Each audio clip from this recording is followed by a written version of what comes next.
जब हमारे धरती का जन्म हुआ तो उस समय पे हमारी धरती एक आग का गोला था और आज की बात करें तो हमारे धरती पे पूरे 75% से भी अधिक हिस्से में पानी है।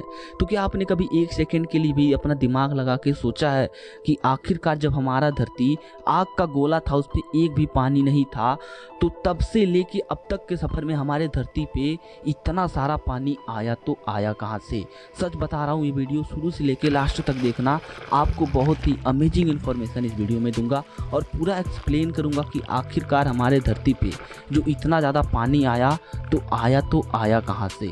शुरू से लेके लास्ट तक वीडियो देखना सच में बहुत ज़्यादा इंपॉर्टेंट है, क्योंकि हम हमारे धरती के बारे में ये बात करेंगे कि आखिरकार ये सारा पानी इस धरती पे आया तो आया कहाँ से। चलिए आपका ज़्यादा टाइम ना गवाते हुए वीडियो को स्टार्ट करते हैं और देखते हैं कि ये सारे पानी हमारे धरती पे कहाँ से आया। Let's begin.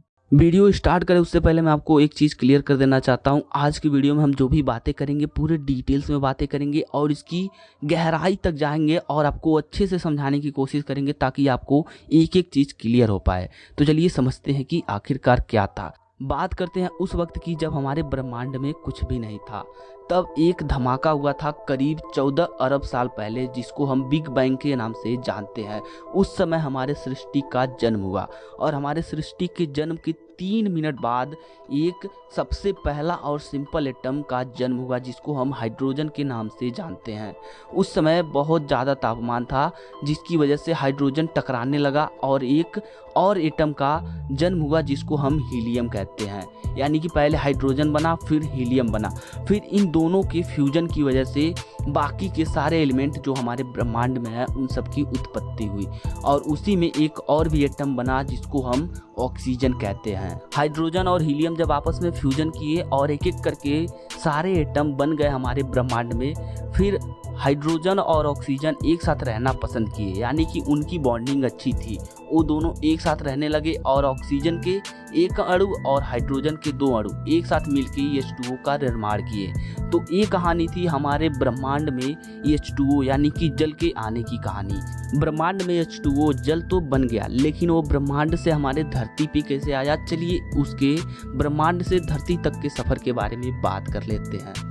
मैं बता दूं, साइंस की तरफ से कोई ऐसा पक्का जवाब नहीं दिया गया है, लेकिन बहुत सारी ऐसी थियरी हैं जो कि दावा करती हैं कि इस माध्यम से पानी हमारे धरती तक आया है। लेकिन उनमें से 2 ऐसी थियरी है जो कि बहुत ज़्यादा पॉपुलर हैं और साइंस उन्हें ही सबसे ज़्यादा महत्व देते हैं। तो चलिए उन दोनों थियरी को एक एक करके समझ लेते हैं कि वो क्या है। चलिए पहली थियरी को समझते हैं और इसका क्या कहना है धरती पे इतना सारा पानी आने का, उसको समझते हैं। पहली थियरी ये कहती है कि धरती पे इतना सारा पानी धरती के भीतर से आया। इसका क्या मतलब है, इसको डिटेल्स में समझाने की कोशिश करता हूँ, ध्यान से सुनिए। करीब 14 अरब साल पहले जब बिग बैंग हुआ था, उस समय पे सूर्य और धरती कुछ भी नहीं था। आज से करीब 5 अरब साल पहले जब धरती बना, उस समय जितने भी चट्टान थे एक एक करके इकट्ठा होकर धरती का निर्माण कर रहे थे। उन्हीं चट्टानों पे जल के एटम्स आके चिपक गए थे और जब मिलके धरती का निर्माण हुआ तो उस समय उसका सतह बहुत ज़्यादा हीट था। हीट की वजह से वो सारे पानी उसके सतह के अंदर चले गए। फिर बाद में ये हुआ कि जब पानी अंदर गर्म पाया तो वो सारे भाप बन के वापस ऊपर आए और इतना सारा पानी हमारे धरती पे आ गया। पहली थियरी ये कहती है। चलिए अब दूसरी थियरी को समझते हैं कि दूसरी थियरी क्या कहती है। और मैं आपको बता दूं, दूसरी थियरी पे थोड़ा ध्यान लगाइएगा, क्योंकि साइंटिस्ट इन दोनों थियरी में से दूसरी थियरी को बहुत ज़्यादा महत्व देते हैं। दोनों ही महत्वपूर्ण है, लेकिन ये सबसे ज़्यादा फेमस है, तो इसको समझने की कोशिश करते हैं। दूसरी थियरी ये कहती है कि धरती पे सारा पानी बाहर से आया है और बाहर से कैसे आया ये मैं आपको समझाता हूँ, ध्यान से सुनिए। जब धरती का जन्म हुआ उसी समय पे सूर्य भी बना। सूर्य के पास जितने भी एस्टेरॉयड थे उन पे पानी कलेक्ट नहीं हो पाया, क्योंकि वो सूर्य की गर्मी से गर्म हो गए और पानी वहाँ पे नहीं टिका। लेकिन जो सूर्य से बहुत ज़्यादा दूर थे उन पे पानी इकट्ठा था और जब वो सारे धरती से आके टकराए उस समय पे ही वो धरती पे सारा पानी आया था।